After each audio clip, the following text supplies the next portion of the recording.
Ẹ̀yin èèyàn ilé wo lẹ ṣe káàbọ̀ sí Mashola Gist TV, ṣé àlàáfíà ni ẹwà gbogbo lè ń kọ́? Èyí tá a tún gbọ́ yìí ó tún lágbára o.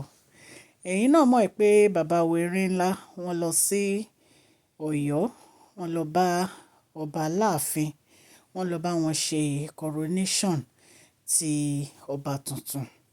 Oríṣiríṣi àwọn lọ́balọ́ba ló wà ńbẹ̀. Ṣùgbọ́n nǹkan tá a gbọ́ ní pé ìgbà tí wọ́n ń lọ, wọ́n ní àǹtí wáyé, wọ́n ní wọ́n láwọn máa tẹ̀lé wọn. Ẹ̀yin náà dẹ̀ mọ nǹkan tó máa ṣẹlẹ̀ tí àǹtí wáyé bá tẹ̀lé wọn lọ sí Ọ̀yọ́. Kò ní jẹ́ nǹkan tó jẹ́ pé inú àwọn sisi wa gbogbo tó kù máa dùn sí. Oríṣiríṣi competition ló máa ṣẹlẹ̀ nínú ààfin bàbá wèrè ńlá. Wọ́n ní bàbá wèrè ńlá ní rárá o, kò lè tẹ̀lé àwọn lọ sí. Ṣé ẹ rí bí kábíyèsí ṣe dá lọ yẹn? Honestly inú mi dùn. Kábíyèsí ò ní láti máa mú gbogbo àwọn sisi wa gbogbo ìjáde mọ́. Tó bá fẹ́ jáde wọ́n lè jáde ní tiwọn o. Kọ́ lọ represent kábíyèsí o. The only person tí mo fẹ́ kí kábíyèsí mú jáde ni Dr. Elizabeth. Apart from Dr. Elizabeth, wọn ò ní láti mú kankan nínú wọn jáde mọ́. Because ojú títì àti àrífín ló máa ń jẹ́ fún bàbá wèrè ńlá. Torí wọ́n máa bùgá ni. Anywhere tán bá ti mú wọn lọ báyìí wàhálà ni. So nǹkan tá a gbọ́ nìyẹn o. Wọ́n ní bàbá wèrè ńlá ní rárá kò lè tẹ̀lé àwọn lọ sí Ọ̀yọ́.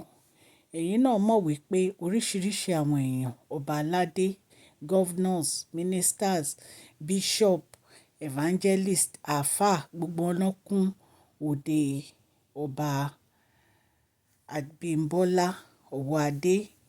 Ṣé wọ́n wá mú àwọn sisi wa gbogbo yìí lọ sí ibi tí wọ́n lọ yẹn kí wọ́n lọ máa dójú tì wọ́n àbí kán lọ máa disgrace wọn? So many times láti rí i tó yẹ pé wọ́n ń jà nínú ààfin bàbá wèrè ńlá. Even gan so many times ni wọ́n ti máa ń jà sí outing náà tó bá jẹ́ pé wọ́n fún wọn ní schedule tó yẹ pé ìkan á lọ yí schedule. Ẹ rántí ìgbà tó yẹ kí Queen Naomi lọ, kán travel kán lọ ṣe event kan tí sí wa church tó lọ yí orúkọ. Even gan ó ṣe sí Dr. Elizabeth allegedly bá ṣe gbọ́ náà. Tán ni ó lọ yí orúkọ, ó lọ fi orúkọ tiẹ̀ náà sí. Wípé ó take over function tó yẹ kí Dr. Elizabeth ṣe. So many things láti gbọ́ lórí ọ̀rọ̀ yìí pé ọ̀rọ̀ outing dé. Ṣùgbọ́n bàbá wèrè ńlá mọ̀ pé tí àǹtí wáyé bá tẹ̀lé àwọn competition ló lọ ń ṣe bẹ́ẹ̀ kò ṣe nǹkan mi. Ó máa fa wàhálà ni. Ẹ̀yin náà dẹ̀ mọ̀ wípé ẹ̀yin náà wò recently láti ìgbà tó ti dé láti London. Kí lẹ fi òpó ń ṣe? Ó ń ṣe competition ni. Competition ló ṣe, kò sí àyípadà. But èmi mọ̀ wípé bàbá wèrè ńlá wọ́n mọ nǹkan tó ń ṣe. Wọ́n mọ̀ wípé àwọn sisi wa gbogbo yìí ọ̀rọ̀ competition ló bá dé. So wọn ò dẹ̀ fẹ́ kí wọ́n wá lọ dójú tì wọ́n ní òde ibi tán lọ. Ṣé ẹ rí ẹ̀yin èèyàn lé kò sí nǹkan tó dàbí ìyàwó kan. Ẹ wo ikú bàbá yèyé. Mo wólẹ̀ forí adé o, ọba Ọwọ́adé. Ẹ wo bí wọ́n ṣe ní ìfọ̀kànbalẹ̀ pẹ̀lú ìyàwó kan tán ni. Lóòótọ́ wọ́n ìṣèjọba ni o.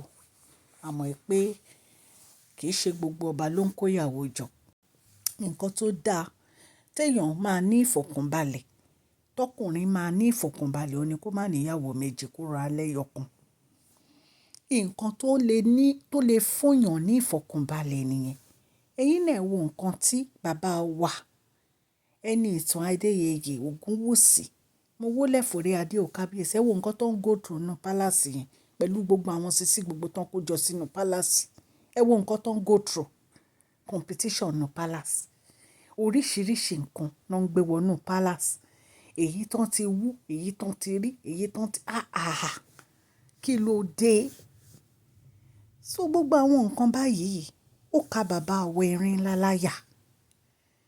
In fact gan, ìgbésẹ̀ tó dáa tó gbé òun ni pé wọ́n dá lọ síbi tán lọ. Wọ́n láǹtí wọ́n wá ń sọkún. Wọn kì í mú un jáde, wọn kì í fẹ́ mú un jáde. Ṣé wọ́n nìkan ni kábíyèsí fẹ́ ni?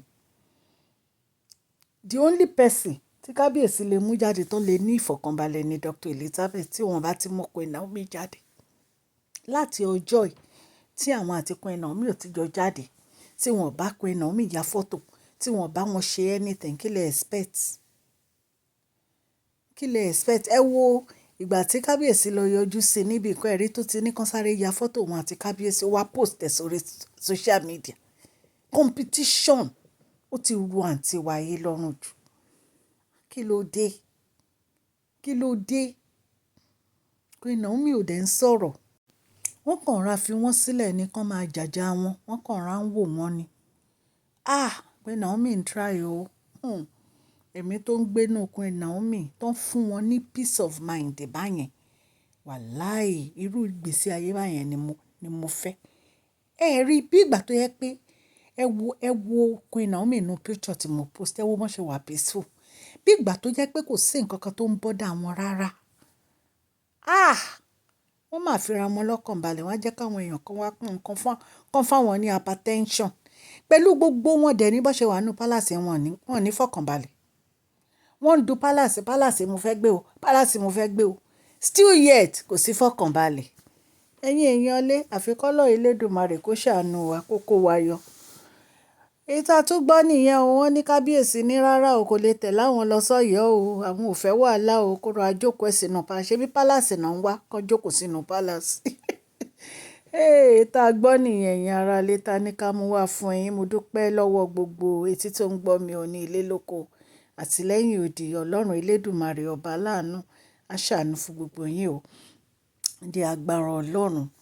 Gbogbo nǹkan tẹ́ bá ń dáwọ́lé a máa yọrí sí rere. Mo ṣe máa ń sọ allegedly ní gbogbo nǹkan tá a sọ o.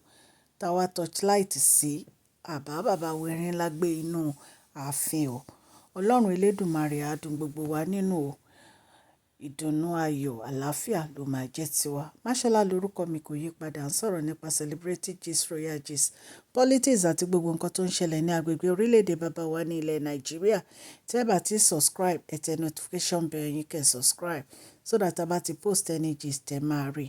Gbogbo ẹ̀yin tó jẹ́ pé a ti pe orúkọ yín fún prize giveaway, mo tún pè nínú gist mi tí mo ṣe lánàá.